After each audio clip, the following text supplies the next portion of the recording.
Nashville, Tennessee just crossed a $450,000 median home sale price. The average driver loses 65 hours a year to dead stop traffic. And the city that used to feel like one of America's best kept secrets now feels like an overpriced, overcrowded metro. So where are the smart buyers that want to be in Tennessee moving instead? In this video, I'm going to show you exactly where, and I'm going to explain why this might be one of the best decisions you've never considered. My name is Andrew Boyd. I'm a Chattanooga-based real estate agent, and in this video, I'm going to explain 5 reasons that people are choosing Chattanooga over Nashville right now. Let's just jump straight into things and start with reason number 1, which is affordability.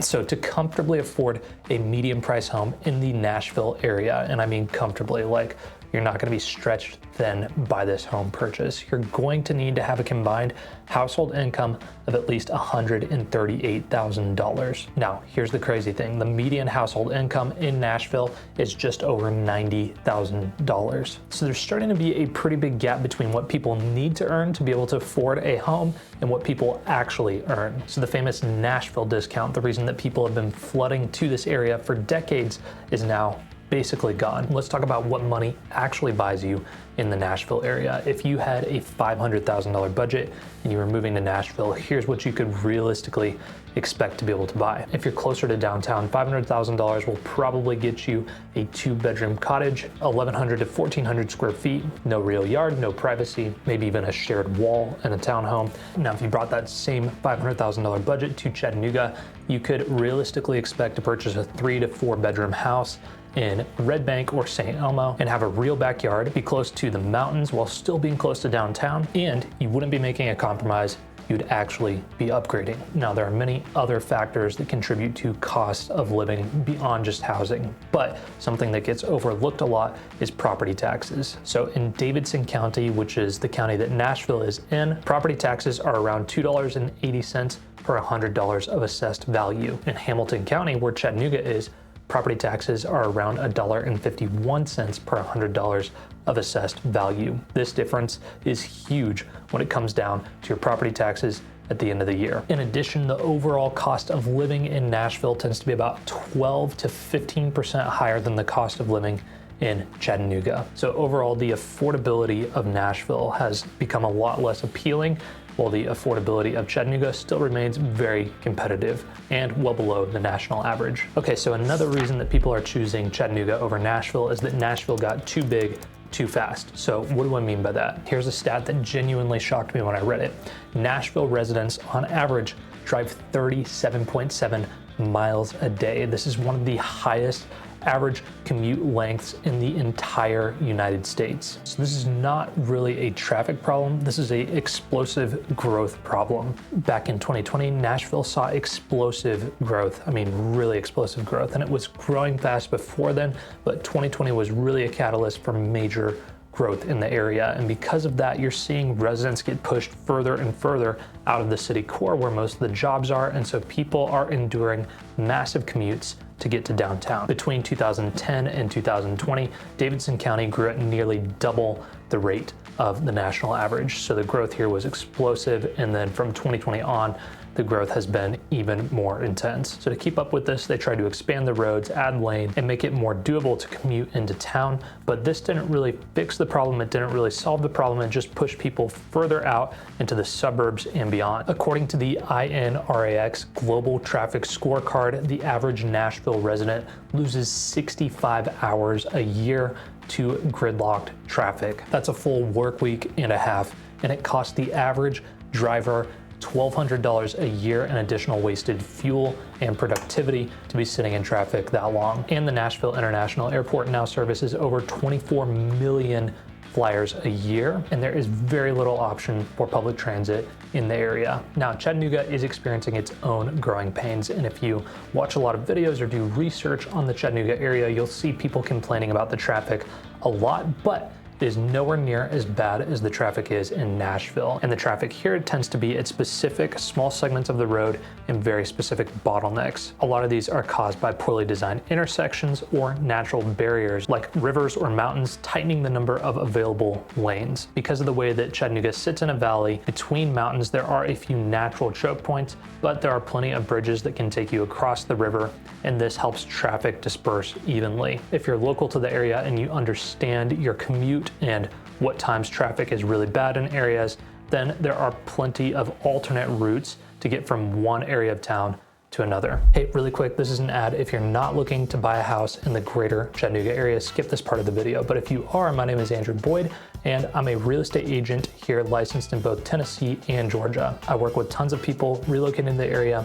So if you need help finding the right home for you, book a meeting with me through the QR code here on screen or use the contact info down in the description below. I can't wait to meet you. All right, let's get back to the video. Okay, the third reason that people are choosing Chattanooga over Nashville is what people are calling the Californication of Nashville.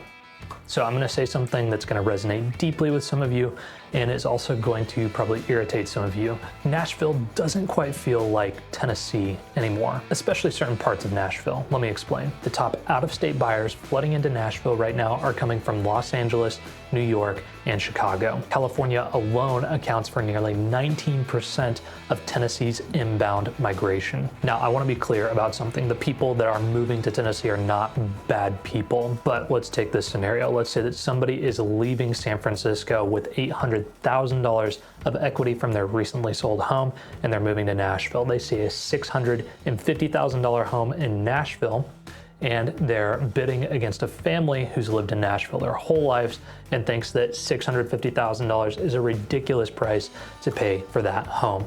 Well, guess who's gonna win the bidding war? It's not the family who thinks the home is overpriced. And this isn't just a housing story, it's a cultural story as well. In 2024, Vanderbilt surveyed longtime Nashville residents. This is residents that had lived in Nashville for 20 years or more. 84% of them felt like their city was growing too fast. These are the people that built Nashville into what it is today, saying that the city is growing too fast. The musicians, the artists, and the hospitality workers that made Music City or Nashville what it is today are being pushed further and further out of the city because it's just not affordable to live there anymore for them. They're being pushed out by high earners that are bringing coastal salaries and remote jobs to the area. Now, this can be good for economic growth, but it kind of leaves the people behind that built Nashville into what it is today. And what locals tend to struggle with is that these people relocating to the area tend to bring their culture and politics with them, and that's not something that locals are necessarily excited about. So here's a stat that should get your attention if you're thinking about moving to the area. 27% of current Nashville homebuyers are actively considering leaving the area. So that's more than a quarter of the people looking for houses are thinking about leaving. Chattanooga is picking up exactly the people that are leaving Nashville. These are people that want a city with a genuine art scene, a real culture to it, and a cost of living that hasn't been completely artificially inflated by coastal salaries. I've heard quite a few people describe the vibe, the current atmosphere in Chattanooga as Nashville 15 or 20 years ago before it sold out. The fourth reason that people are choosing Chattanooga over Nashville is that Nashville has become a theme park. So let's dive into this point. So here's something I want you to consider. If you're planning to move your family across the country, you're uprooting your kids from their school, from where they grew up, you're leaving your community, you're making one of the biggest decisions that you can in life. How important to you is it that the city is designed for the people that actually live there versus the people that are just visiting for 48 hours? In 2023, Nashville welcomed nearly 17 million tourists that generated over $10 billion in visitor spending. That sounds really impressive until you start to consider what kind of tourism that is. In 2024, Nashville hosted over 13,000 bachelorette parties. That's 18% of the total bachelorette party market nationally, I think. So that's more than Las Vegas, that's more than Miami, that's more than Scottsdale. I mean, this place is very popular for that kind of tourism. So for residents trying to raise families, this is not like an abstract thing that you're never gonna see. There's open air party buses. There are those like trolley pub things that you pedal around and drink alcohol on. I mean, it's everywhere. You're gonna see this everywhere downtown Nashville. And so if you really do want to move to Nashville, just consider that and make sure that when you're looking for a property and looking for your home, if you don't want to have rotating guests coming through as your neighbors and Airbnbs, then make sure that your community has some restrictions around that. Chattanooga does have quite a bit of tourism, but it's built on an entirely different foundation. Chattanooga is America's first national park city. People tend to come to Chattanooga for the Tennessee Aquarium, Rock City, Ruby Falls. These are all destinations that center around nature. There's also world-class rock climbing here and world-class whitewater rapids. So those are a few other things that draw visitors to the area. I would say in general, the type of people that are coming to Chattanooga for tourism are not going to be on a pub trolley going around your neighborhood at 2 a.m. While that's kind of a possibility in parts of Nashville. Let's move on to the final reason that people are leaving Nashville for Chattanooga. So far I've talked about all these reasons that people are leaving Nashville. Now let's talk about why people are choosing Chattanooga for this final reason. So the geography here is simply unbeatable. So I grew up in the Chattanooga area, moved away, and then came back in 2023. And when I moved back, I decided that I wanted to get to know the area like I had never known it before. Like I really wanted to get to know all the outdoors things, the best hiking places, the best places to watch sunset and sunrise. I wanted to get to know the area like that. One of the first weekends after I moved back to Chattanooga, I went on a hike up on Signal Mountain to Edwards Point, and it was stunning. I mean, it was so breathtaking up there. We had great views out over the gorge, and I was standing up there, I was like, how did I live here for so many years and never do this hike? I'll take my golden retriever Boston up there, take him on a run out to Edwards Point, and on the way back, we'll swim in one of the rivers there, and it's just so much fun. Over on Lookout Mountain, there are tons of trails and things that I like to do there. You've got Sunset Rock, you've got Point Park. One of my favorite walks is going into Point Park and then walking down around the trail to Sunset Rock. There's also great rock climbing over there that I've done a couple of times. So that's another highlight of the area for me. In the summers, I love to get out on the river and the lake and take the jet skis out. It's so much fun. Get out there and explore all the little inlets and creeks that feed into the Tennessee River. A lot of my friends and colleagues are into wakeboarding and wake surfing.